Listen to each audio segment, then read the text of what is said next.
Mas maraming oportunidad na naghihintay para sa mga Filipino basketball player na nais maglaro sa Japan dahil ayon sa bilig mas mataas din ang antas ng kompetisyon na kanilang haharapin sa bagong era ng liga.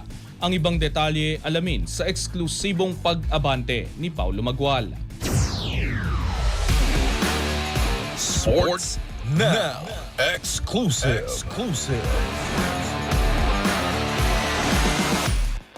Hindi lamang mas maraming pagkakataon ang layunin ng bilig, kundi mas mataas din ang antas na kompetisyon. Sa eksklusibong panayam ng Abante Sports Now, sinabi ni Bilig Executive Officer Nao Okamoto na ang bagong 3-division structure at binagong on-court play regulation ay magbubukas ng mas maraming pagkakataon para sa mga manlalaro kabilang ang mga Pilipino. I think the level of competition is more like higher and higher because we open up.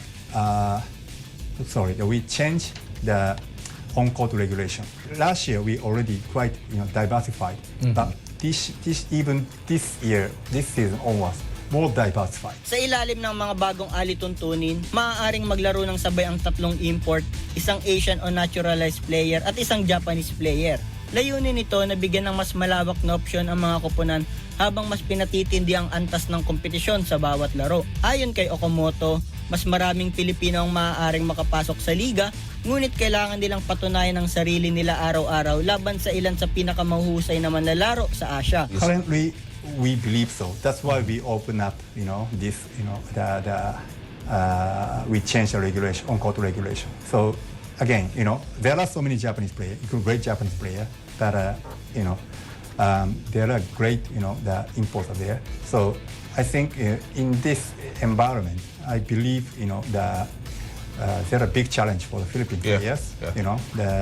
Then I hope, they survive in this competition, right? Ginamit din ni Okamoto na halimbawa si Japanese NBA guard Yuki Kawamura, aniya, ang pagharap nito sa mga import at manlalarong may iba't ibang estilo sa bilig ang nakatulong upang mahihanda siya para sa NBA. Part of the reason is the level of competition of the B-League.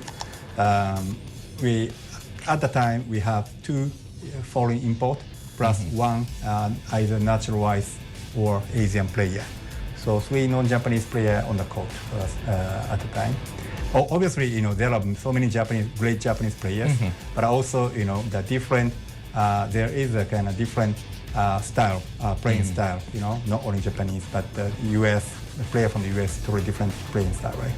That kind of diversity made him, the more great player.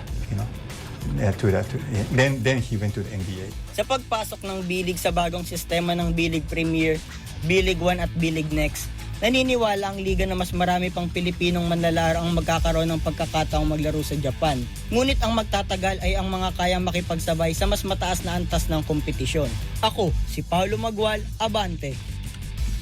Manatiling nakatutok sa Abante, sundan kami sa aming mga social media accounts at huwag kalimutang mag-subscribe sa aming YouTube channel, DWAR Abante Radio, para sa mga eksklusibong balita.